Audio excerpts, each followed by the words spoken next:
Hello, and let's talk about the state of agricultural markets in India.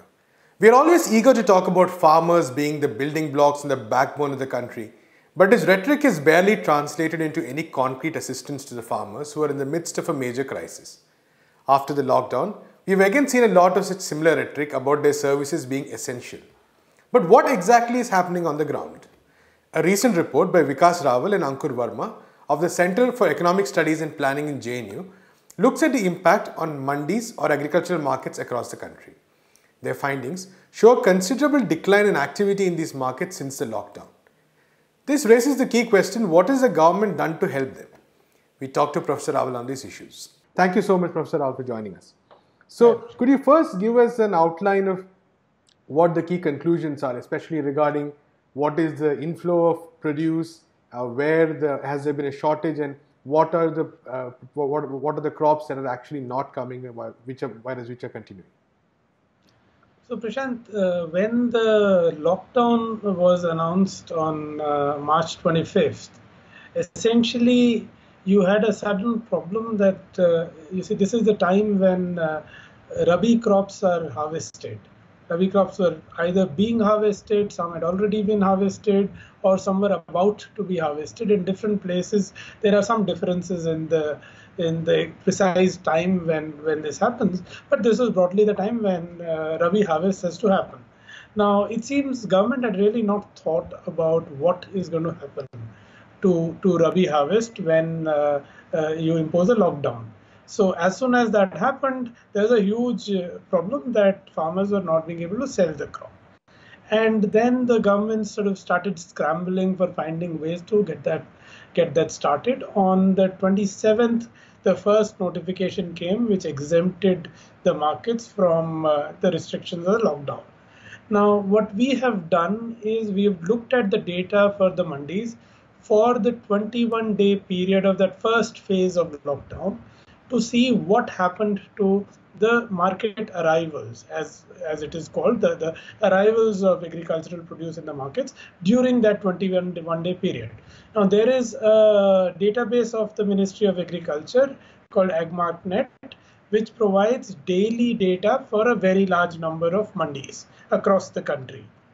So what we did was we downloaded that data set for each day for all the mandis that we could get hold of, and looked at the mandis that had some arrival of these crops in the month of March, and compared it with, or compared the 21-day lockdown period with the same period in the previous years.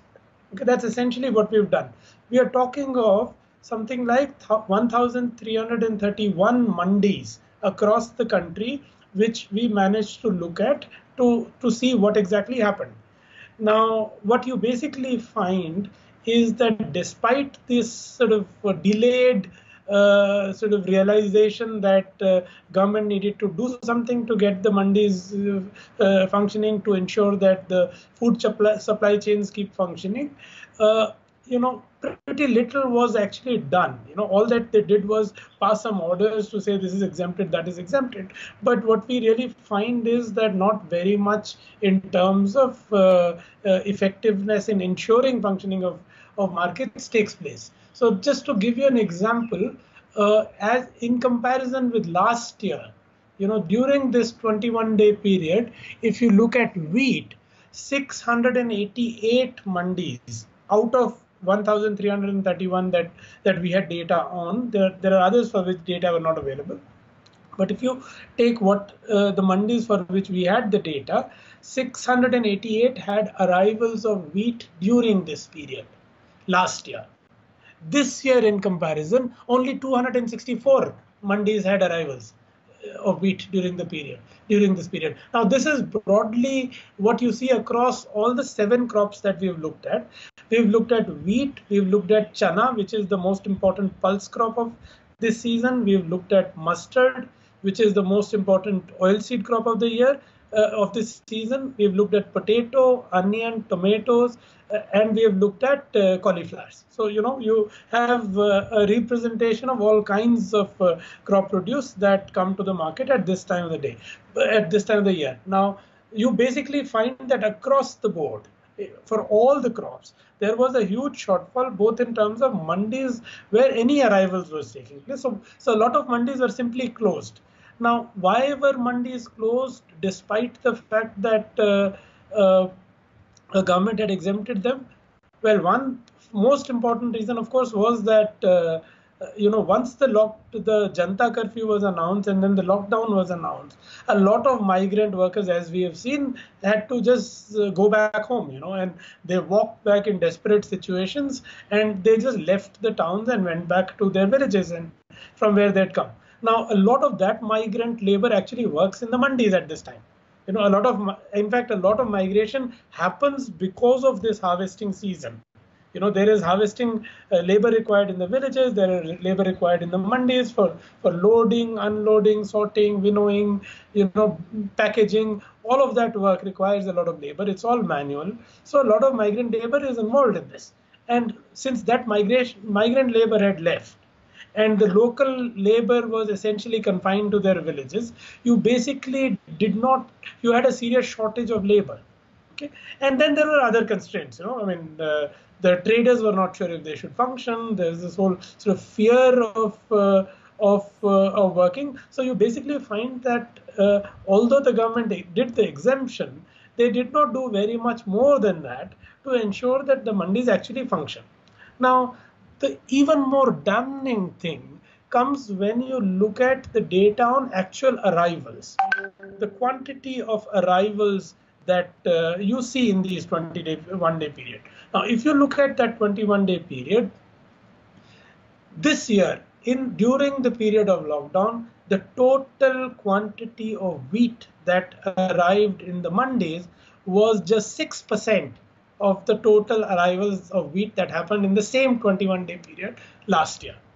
Okay, it's the same thing for chickpea. It's the same thing for mustard. For potato, you basically had 41% arrivals. For onion, you had 30% arrival. For tomato, you had 74% arrivals, and so on. So basically, a huge shortfall in the arrivals as compared to last year you see in the period of this year's lockdown.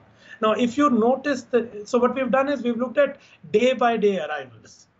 Okay, so you take each day's arrival and compare with the same day of the week last year, and you basically find that two things. One is that arrivals this year before the lockdown were higher than arrivals last year.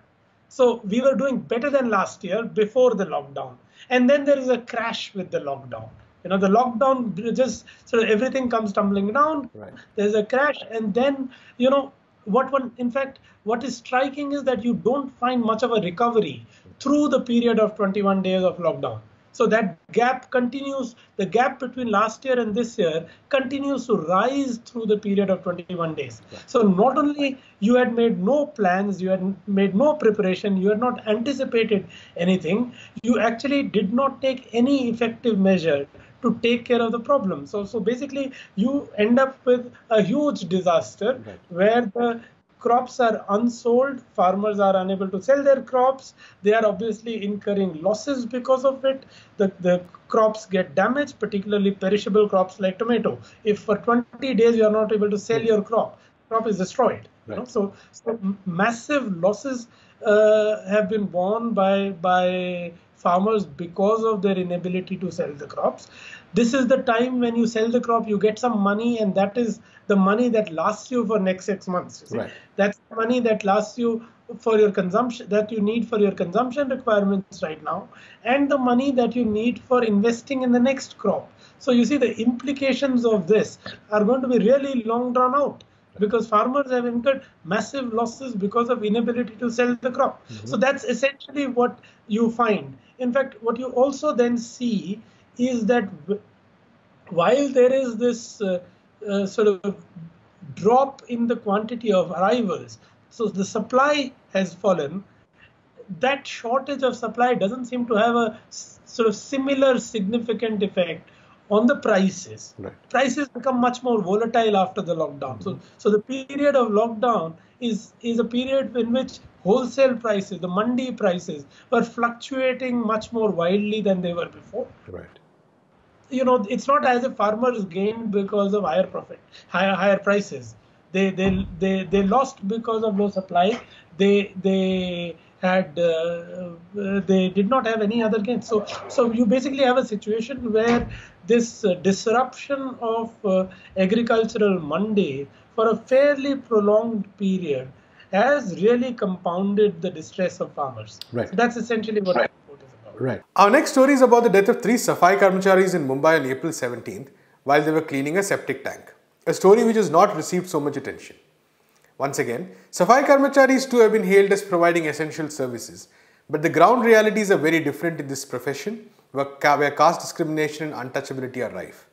We talked to journalist Bhasha Singh on this issue. Bhasha, thank you so much for joining us. So first, could you talk to us about the incident itself and when it happened, what was the conditions in which it took place and all that? Okay. Right now we are talking about the 3 deaths which happened in Mumbai, Virar area. 3 of the Safai Karamcharis were called to clean a septic tank in a bungalow. So it was a big bungalow where there was a septic tank, and it all happened during the lockdown, during the corona crisis, where you can't move. And they were called, totally there were 4 people.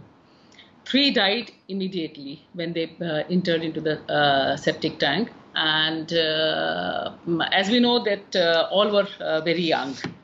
If you just go through their names, it is one is Tejas, who was 28 years old. Second is Jayendra, he was 29. And then Raghunath Bhoye, he was 24. And this is what we were able to get the report about. And if you know that some days back in national capital Delhi also, same kind of incident happened where 1 person died and 2 were critically injured. But it was not reported much because the whole focus was just on the corona and on the rest of the things. And they were taken to the hospital, and it was very difficult for the people to get them treated. But the hospital later declared them brought dead. And the families were told little later, and so far as we know that no such compensation or anything happened, because as in maximum cases it happens that the government will say that they are private workers. Right. They are not employed by the government machinery. And this is a scene which we see across the country.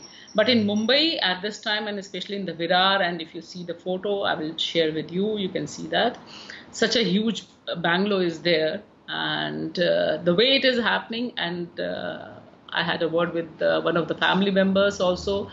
So they were saying that they were not even aware that they were being taken for this work. Right.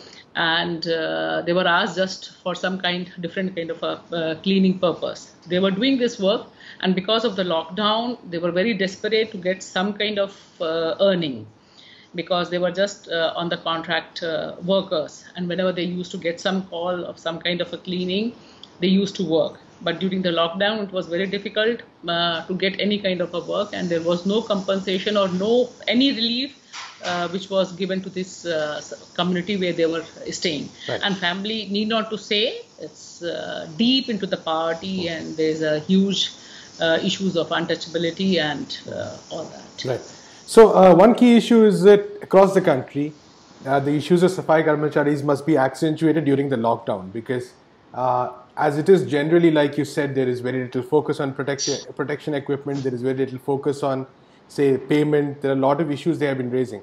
But during the lockdown, because of the crisis, many of these aspects tend to get worse, because even there are fewer monitoring mechanisms, there is fewer reporting of many of these issues. So what are the reports you have been getting of issues faced by Safai Karamcharis across the country?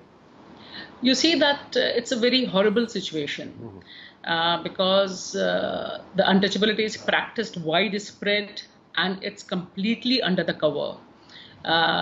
We will have the photos of that some people are garlanding, and there will be a BJP hoarding with the Prime Minister on it and some ministers on it, and that will be circulated in the social media widely as if that, okay, they are the warriors.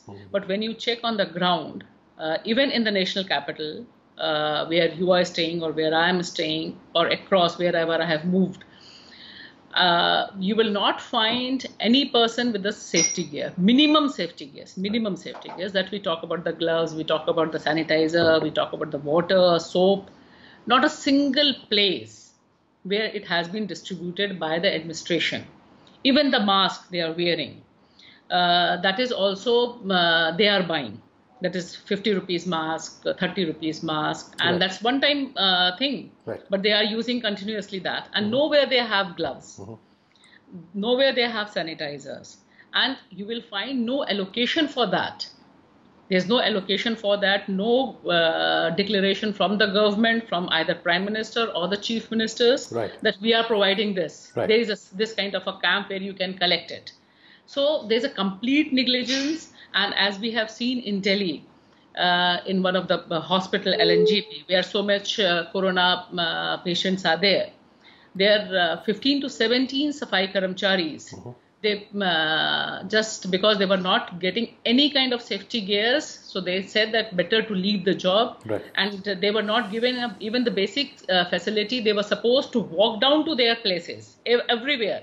There is no transport available for them. They have to walk down to their places, and because they are dealing with the corona patients, so they are afraid, and they are asking, when you are giving places to stay for the doctors and to the nurses, why not to the Safai Karamcharis?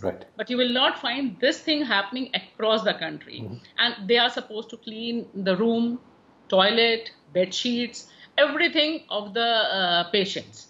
So they are the first person to be connected with the who are in a high danger zone. But you find that there is no mechanism being described, dealt so far. We are in the second phase of the lockdown. So one side, those people who are working on the street, to the hospitals, everywhere, they are working at their own risk.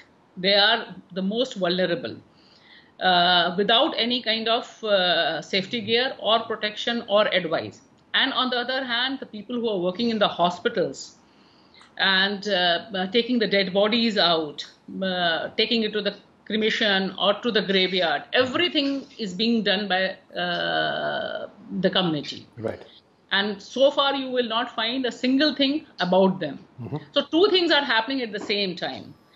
Due to the corona, one side you will find that they are out of these daily wages, or the contract workers are out from their minimum works which are they are getting. So these kind of incidents are happening, sewer deaths are happening, septic deaths are happening, which are this time are going underreported or not reported. We don't know about them. Very less is being discussed and talked about it, and no accountability is able to fix. And on the other hand, the people who are working on the ground. So for the photo op things, there is flowering, there is some kind of hailing, but what they want, as we have covered in the News Click in my program also, we have discussed to the different people across. So they are talking that we don't need flowers, we don't need all kind of this stuff. We need security and safety for our life, which no government is providing across the country. Thank you so much, Bhasha, for talking to us. Yeah, thanks. That's all we have in this episode of Let's Talk. We'll be back tomorrow with the latest news developments of the day. Until then, keep watching NewsClick.